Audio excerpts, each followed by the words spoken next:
the Sunnyside series. We're coming to you live from Sport Beach in Cannes, where we're celebrating the intersection of sport, culture, and fandom. I am joined by, let's just say it, my friend Alexis. Hello. Who's just introduced himself with his fancy title, but he's an innovator entrepreneur and lately has been focusing that energy in the sports world, specifically with women's sports. Passion point for mine, so let's get into it. First of all, what did bring you to Sport Beach this year? Well, I was here lucky enough to be on a panel with one of the stars of League One volleyball and the one and only Noah Lyles, fastest man in the world. And I was here talking about Athlos, which is the women's only track event. It was record-breaking when we did it for the first time last year. We're going to break records again this year, October 10th in New York. We've also just announced a team-based league that's coming in 2026. So Athlos continues to evolve, and I was very happy to be here at Sport Beach to hype up the crowd and get some brands in the loop about what we're building. Right on. How does the team structure work? Is it by city? Is it by? Wouldn't you like to know? I Okay. would like to know. Well, I'm looking for a scoop, we are. Here's what we've started unveiling. So Formula One has been a great inspiration for this. And what's really interesting about the sport of track and field is, for instance, one of our athletes and owners, Sha'Carri Richardson, is a superstar. And yet, if you're a Sha'Carri Richardson fan, you can't actually buy her merch. You can't buy a Sha'Carri jersey. You can't have any type of gear to prove your allegiance to her. The team-based model is really interesting because, if you're a Lewis Hamilton fan, the day he switches from Mercedes to Ferrari, you're buying a bunch of red caps. And so imagine the same thing coming to track and field. We're talking to team partners that want to be day one brands for these different teams. So imagine if you're a Red Bull, you could have on your Red Bull racing team Sha'Carri Richardson, right? If you're McLaren, you could have Gabby Thomas. If you're Delta, you could have Tara Davis-Woodhall, right? You have a really interesting opportunity to align, just like Formula One does, the fastest humans in the planet with great brands that want to be associated with speed and excellence. How much did you consult with those athletes? I know there's Gabby, you mentioned Sha'Carri, there's Gabby, when you were forming the run of show. Oh, this was our, they've been our big three as we've been developing the league and the ideas around that for the last, call it 6 months, 9 months. When we first started, though, I was a total neophyte to this space, and I really stuck to the track athletes. So, Sha'Carri, Gabby, a whole host of track athletes took my call before I'd even announced anything. Gabby was the one who leaned in the most, and obviously we announced Athlos and set all his records around prize money back in April at our Business of Women's Sports Summit. But Tara sent me a very thoughtful DM when I announced that we were doing the first Athlos, that I missed a major component, which is field, and was very happy to consult with her, and she's been amazing as well. And obviously we brought her into the fold now that we're building out this league.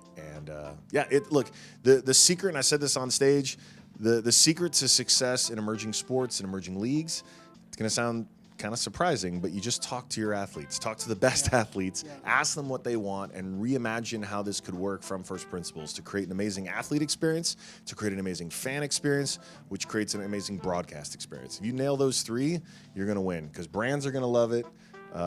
Folks scrolling through their feed who have never even thought twice about the sport are going to stop, pay attention, and give me some of that love. Athlos, from a distance, like through social media, looked so different and felt so different. It felt like a party, a concert. That was our goal. Yeah. I know, and obviously part of the job is to create the FOMO for people who aren't there. Yeah, that's true. What was the most successful part of it that you're going to build on for this season 2? So one of the things I think about a lot, I've been to a lot of sporting events. I own a few sports teams, and obviously been to a lot of tennis matches. But growing up, NFL was my number one sport. One of the advantages track and field has is its cadence lends itself very well to entertainment outside of what's happening on the field of play. So what does that mean? So if I take you to a NFL game, see my team, the Commanders, we're kind of watching here and there in between downs and talking, and then, maybe the quarter ends and we're kind of talking a little bit, then we're watching the field, but you can't really lose your focus on the field because you might miss a play. Every other sport has these sort of varied starts and stops, but with Athlos, our promise to a fan is, listen, we've got a DJ spinning music before the event even starts, so you're getting in the mood. It's a Friday night. It's New York. You're trying to have a good time tonight. There's going to be a concert at the end, right? So you're getting turned up. And as soon as we kill the music, and the first athlete has her walkout song and the pyro's going off, you know for the next 5 minutes or so, you can't look away. And so you are locked in. The ladies are coming out, they're doing their walkouts, they line up, bang, the gun goes off. Again, you haven't blinked because you don't want to miss a thing. As soon as that race ends, the winner gets a Tiffany & Co. crown. She gets her sort of walk-off song. And then there's an intermission. And now the DJ is spinning again because the beat has dropped and you can vibe with your friend. And now you're going to get another drink. You're hanging out. And there's this very interesting cadence to track and field that basically says you have to look. You will not regret it. This is going to be exhilarating. And then go chill. Go vibe. Go catch up with your friend. Go talk about what you just saw. Go have that business conversation. Like as a guest, as a viewer, it is a really unique fan experience, and so we leaned into that. And we brought a lot of the elements from high school track meets and even pen relays to make this feel more like an event, to make it feel like a cultural moment. And the other thing that frankly pissed me off was I realized just how many people pay attention to the Kentucky Derby. Like how many people come to Kentucky and dress up for it. and drink their mint juleps and they're cheering for horses and jockeys they could not name any other day, right? But it shows that it's become such a cultural moment that people have to go. And no tea, no shade. Like it's an impressive cultural moment. But damn, if we can do that with dudes on horses that no one knows about, we can certainly do that with Olympians who are the fastest women in the world, who are major celebrities and superstars. So all of those things combined make Athlos this intersection of sports excellence and cultural excellence. It's a lot of fun. I'm so excited for the league next year because we're going to take it to more cities than just New York. And, the sky's the limit. These ladies are superstars. We should not have to wait every 4 years to see them on these amazing stages, in these amazing venues, in this way. Well, before we wrap it up, I want to ask you just a couple questions on investment. I recall in year one of Sport Beach, you were here. Athlos was you were pitching that. Yeah. But my memory of it was, I want to say a rant. It wasn't a rant, but it was an impassioned point of view about underinvestment in women's sports, leading us to this point. Like why we are here. Yeah. What have you seen since then in terms of investment in women's sports? Either people wanting to invest in what you're doing or out there. Look, we're very blessed. We've had amazing brands step up. Remember, we were total outsiders to track and field with Athlos. Right. And we went from announcing it on stage to pulling off an event in 5 months. We had amazing partners. Again, the Toyotas of the world, Tiffany & Co., Spectrum, they lined up, they showed up, they were great. I have seen more and more investment since that first Sports Beach a couple years ago now, and it continues to snowball. And the reality is, look, in 2019, when I went on that tweet storm, and it was March of 19 about how undervalued women's professional sports was and how I was going to either start or buy an NWSL team that would one day be worth $1 billion. Obviously led me to become founding control owner of Angel City. Back in 2019, most of my replies were people who thought I was crazy or an idiot or both. And today in 2025, obviously there's not many of those voices left. and ball don't lie. And at the end of the day, in business, attention numbers, viewership numbers, revenue numbers, those don't lie. And like I said out there, we had 3 million people tune into the broadcast of Athlos last year.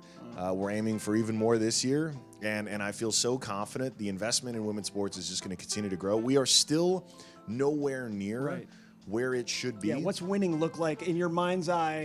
You when you sit down at some point later in life, do you go, that's a fucking win?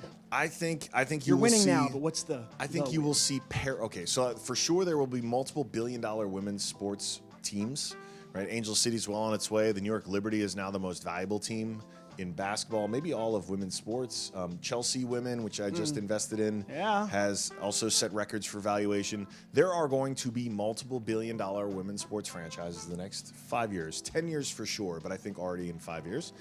And we will see parity across a number of sports. Not all necessarily, but we will see parity in a number of sports.